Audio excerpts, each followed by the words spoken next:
Gopalganj bulletin. गुरुवार को Gopalganj mid town शाखा के सदस्यों ने जेसीआई सप्ताह के कार्यक्रम के तहत जागरूकता अभियान चलाया। इस अभियान के दौरान जल संरक्षण जीवन सुरक्षित करने का संदेश जेसीआई के सदस्यों ने दिया। गुरुवार को आयोजित कार्यक्रम के दौरान गोपालगंज क्लब परिसर, कलेक्ट्रेट रोड और पोस्ट ऑफिस चौक के समीप स्थापित चापाकलों व नल से गिरने वाले जल के स्थानों पर जल संरक्षण जीवन सुरक्षित से संबंधित स्टिकर चस्पा कर लोगों को जागरूक करने का प्रयास किया गया। शहर के विभिन्न जगहों पर करीब 200 स्टिकर लगाए गए। इस मौके पर संस्था के अध्यक्ष रजनीश कुमार ने कहा कि जल का हमारे जीवन में काफी महत्व है।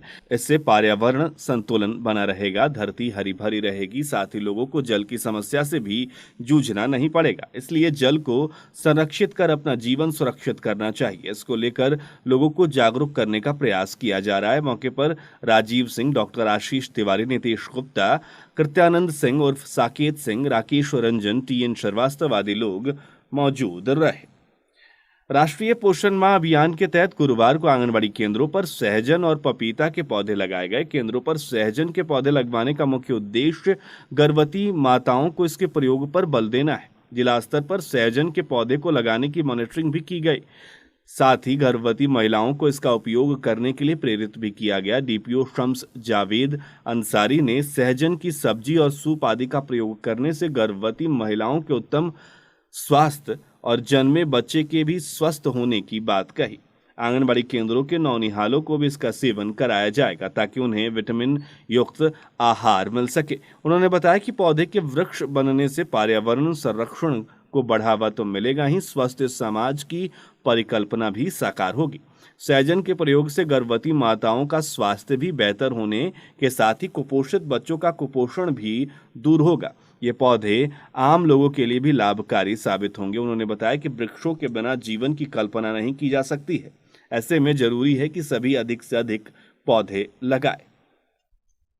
विधानसभा आम निर्वाचन 2020 के लिए शहर के अंबेडकर भवन में प्रशिक्षण कोषांग के सहयोगी नोडल पदाधिकारी मनीष कुमार और कुमारी पुष्पा की देखरेख में आज दिनांक 10 सितंबर को पीठासीन पदाधिकारियों का प्रशिक्षण मास्टर ट्रेनरों द्वारा किया गया। प्रशिक्षण में कोविड-19 के दिशा निर्देशों का विशेष रूप से पालन किया गया। सभी पीठासीन पदाधिकारियों का स्क्रीनिंग और सैनिटाइज करके ही हॉल में प्रवेश कराया गया। साथ ही सभी कर्मियों को मास्क व सामाजिक दूरी का विशेष ध्यान देने पर जोर रहा। सुबह 9 बजे से शाम 6 बजे तक प्रशिक्षण कार्य 3 शिफ्टों में चला, जिसमें 1000 से भी ज्यादा कर्मियों को प्रशिक्षित किया गया। ट्रेनिंग देने में मुख्य रूप से जितेंद्र पांडे, उमर शबनम, एजाजुल हक, अशरफ मोयुद्दीन, शशि भूषण, अनवर हुसैन, मोहम्मद अली शेर, संतोष कुशवाहा, दिलीप पटेल आदि मौजूद रहे। आगामी विधानसभा चुनाव को लेकर सीमावर्ती यूपी और गोपालगंज के अधिकारियों की बैठक की गई। सर्किट हाउस में अपराध नियंत्रण, शराबबंदी और अन्य चीजों को लेकर यह बैठक की गई। डीएम, एसपी सहित कुशीनगर के आला अधिकारी इस बैठक में शामिल हुए। हमारे माझागढ़ संवाददाता सुधीश प्रसाद श्रीवास्तव ने जानकारी दी है कि भड़कुइया गांव के रघुनाथपुर महतो के पुत्र Satyendra hero Splendor pro bike से माझा प्रखंड कार्यालय के आरटीपीएस काउंटर पर अपना राशन कार्ड का आवेदन जमा करने आए थे। इस दौरान उन्होंने बाइक खड़ी की और राशन कार्ड बनवाने हेतु आवेदन जमा करने के लिए कतार में लग गए। इसी दौरान बाइक गायब कर दी गई। काफी खोजबीन के बाद जब बाइक का पता नहीं चला तो अज्ञात चोरों के विरुद्ध प्राथमिकी दर्ज की गई है। माझा प्रखंड अंतर्गत स्वच्छता कार्यक्रम के तहत तैयार किए गए शौचालय की समीक्षा की गई। स्वच्छता कर्मियों की बैठक कर डीडीसी सज्जन आर ने बैठक कार्यालय में मीटिंग की।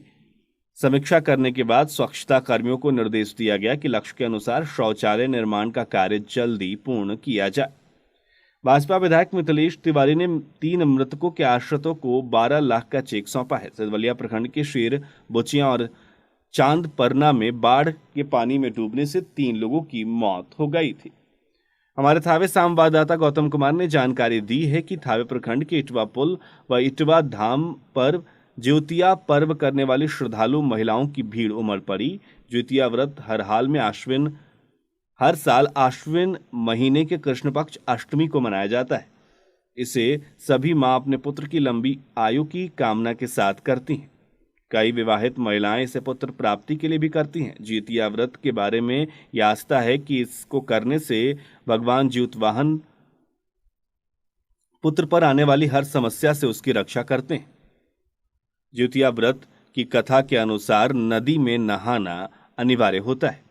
इसको लेकर जितिया पर्व पर इटवा धाम और इटवा पुल पर महिला श्रद्धालुओं की भीड़ उमड़ पड़ी।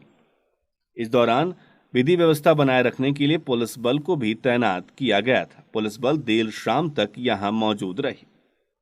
थावे प्रखंड के सेमरा पंचायत के सेमरा पश्चिम टोला में राजद जिला युवा सचिव उपेंद्र यादव के नेतृत्व में अपने गांव के युवा बेरोजगार साथियों के साथ माननीय नेता प्रतिपक्ष तेजस्वी यादव के आह्वान पर बेरोजगारी के खिलाफ मोमबत्ती जलाकर बुधवार की देर रात मोमबत्ती जलाकर विरोध प्रकट किया गया। यह आयोजन जिला सचिव युवा राजद गोपालगंज की अध्यक्षता में गरीब बेरोजगार छात्रों ने प्रदर्शन कर किया। उधर थावे प्रखंड में किसी भी उपभोक्ता को यूनिट पर 5 किलो राशन नहीं मिल रहा है। 4 किलो या 3 किलो ही राशन उपलब्ध कराया जाता है। उपभोक्ताओं का कहना है कि इस मामले में कई बार पदाधिकारियों से शिकायत करने के बाद भी कोई असर नहीं है। जन वितरण प्रणाली दुकानदारों पर सितंबर माह से राशन के साथ चना का वितरण भी समय से नहीं हो पा रहा है। लाभुक आखिर करे तो क्या करे।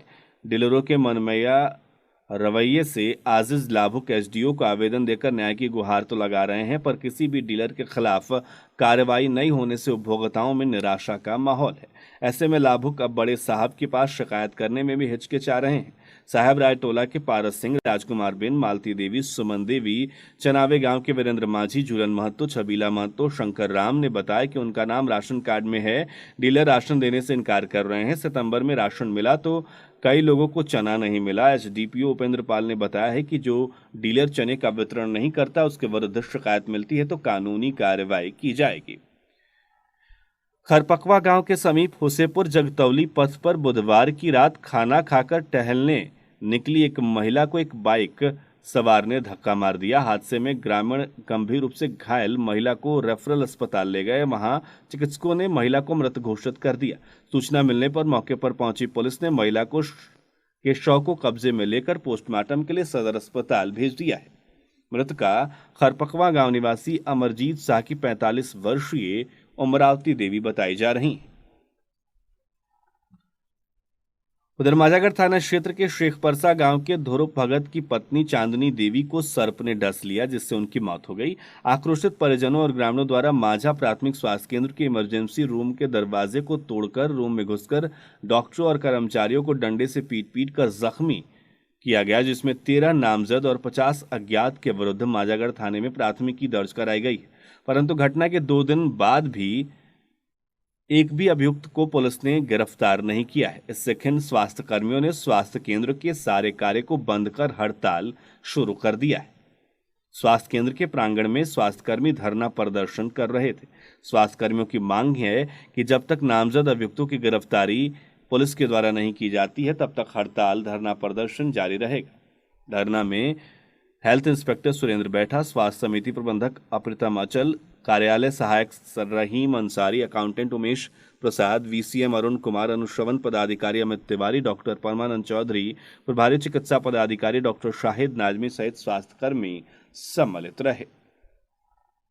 थावे थाना परिसर में विधानसभा चुनाव को लेकर लाइसेंसी शस्त्रों का सत्यापन 11 सितंबर तक किया जाएगा। लाइसेंसी शस्त्रों का भौतिक सत्यापन अंचलाधिकारी गंगेश झा और थानाध्यक्ष विशाल आनंद के मौजूदगी में किया जा रहा है। थानाध्यक्ष ने बताया कि थाना क्षेत्र के सभी लाइसेंसी शस्त्र धारकों को शस्त्र सत्यापन के लिए सूचित कर दिया गया है।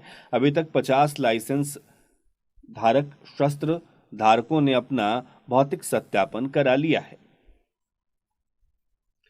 थावे अंचल कार्यालय के आरटीपीएस काउंटर पर राशन कार्ड में नाम जुड़वाने और राशन कार्ड बनवाने तथा जाति निवास आय आवेदन पत्र जमा करने के लिए लोगों की भीड़ लगी रहती है। जो लोग राशन कार्ड से वंचित है वह लोग राशन कार्ड बनवाने के लिए आवेदन जमा करने के लिए सुबह से ही लाइन में लगे रहते हैं, जबकि दूसरी तरफ जिनका राशन कार्ड बन गया है परंतु परिवार में सभी सदस्यों की जगह मात्र एक ही व्यक्ति का राशन कार्ड में नाम अंकित है, इसको लेकर परिवार के सदस्यों के नाम जुड़वाने के लिए आवेदन पत्र लेकर लोग पहुंच रहे हैं, जिस वजह से आरटीपीएस कार्यालय पर भीड़ उमड़ रही है। कोरोना वायरस के मरीज दिन प्रतिदिन बढ़ रहे हैं। ऐसे में इस तरह की बिना सोशल डिस्टेंसिंग वाली भीड़ खतरे का संकेत है।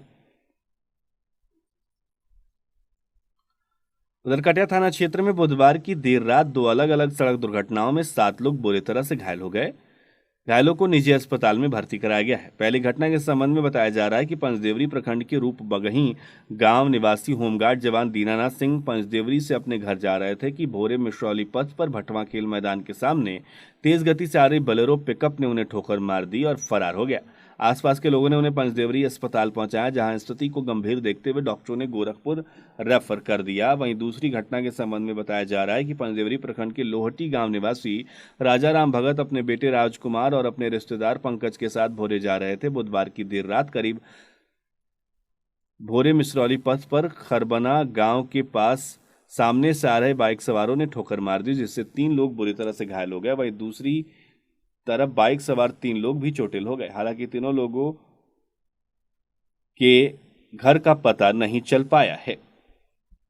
काटिया थाना क्षेत्र के भोरे मिश्रौली पथ पर गुरुवार को पंचदेवरी गांव के मुख्य सड़क से पूरब व एक प्राइवेट कंपनी के टावर से 20 मीटर उत्तर एक झाड़ीनुमा गड्ढे में एक युवक का शव पाया गया था। मृत युवक की पहचान कुचायकोट थाने के बेलवनवा गांव निवासी राजकुमार प्रसाद कुशवाहा के बेटा संतोष कुमार के रूप में की गई थी। सूचना पर मौके पर पहुंचे पंचदेवरी पिकेट प्रभारी सुनील कुमार, एएसआई प्रदीप कुमार ने पुलिस बल के साथ शव को कब्जे में लेकर पोस्टमार्टम के लिए सदर अस्पताल भेज दिया था। बताया जाता है कि 4 साल से युवक बीमार चल रहा था। इसी क्रम में गत रविवार को उसके परिजन झाड़ फूंक कराने के लिए पंचदेवरी गांव में तांत्रिक के पास ले गए थे। उसी दिन रात में खाना खाकर वह अपनी मां सुनीता देवी के पास सोया। सोमवार की अहले सुबह उठकर भाग गया। सुबह में जब बिस्तर पर नहीं दिखा तो परिजनों ने खोजबीन की, तब उसका शव यहां से प्राप्त किया गया। कटिया थाना क्षेत्र के बेलही डी गांव में बुधवार की देर शाम हिंसक झड़प में एक महिला सहित 4 लोग बुरी तरह से घायल हो गए। महिला की स्थिति नाजुक बताई जा रही है। सभी घायलों को प्राथमिक उपचार के बाद गोरखपुर रेफर कर दिया गया है। इस संबंध में पीड़ित महिला ने अपने ही गांव के 4 नामजद और 3 अज्ञात के विरुद्ध प्राथमिकी दर्ज कराई है। उधर ट्रक से कुचलकर एक वृद्ध की मौत हो गई। आक्रोशित लोगों ने NH 28 को जाम कर दिया। माजागढ़ के दानापुर में यह हादसा हुआ। फुलवरिया थाना अध्यक्ष मनोज कुमार विजयपुर के नए थानाध्यक्ष बनाए गए हैं। माधोपुर ओपी के रामबाबू को फुलवरिया थाने के तथा माझा थाने के धनंजय राय को माधोपुर ओपी का कमान दिया गया है। नगर थाने के चैनपट्टी में कार से कुचलकर एक शिक्षक की मौत हो गई। विरोध में परिजनों ने अस्पताल में उपद्रव किया। डॉक्टर और स्वास्थ्य प्रबंधक के साथ मारपीट की भी सूचना है। घटना के विरोध में डॉक्टर और कर्मियों ने इमरजेंसी सेवा को ठप कर दिया है। माझागढ़ थाना क्षेत्र के इमलिया गांव के ओम प्रकाश सिंह के 22 वर्षीय पुत्र विशाल उर्फ कुणाल कुमार सिंह को संदिग्ध अवस्था में करीब 4 बजे गर्दन में गोली की घटना के बाद परिजन इलाज हेतु माझा प्राथमिक स्वास्थ्य केंद्र ले गए, लेकिन स्थिति चिंताजनक होने के कारण डॉक्टरों ने इन्हें बेहतर इलाज के लिए सदर अस्पताल रेफर कर दिया, जहां इनकी मौत हो गई। ओम प्रकाश सिंह के 2 पुत्र हैं, जिसमें यह छोटा था। कोटा में रहकर डॉक्टर बनने की तैयारी कर रहा था। घटना के घटते ही घर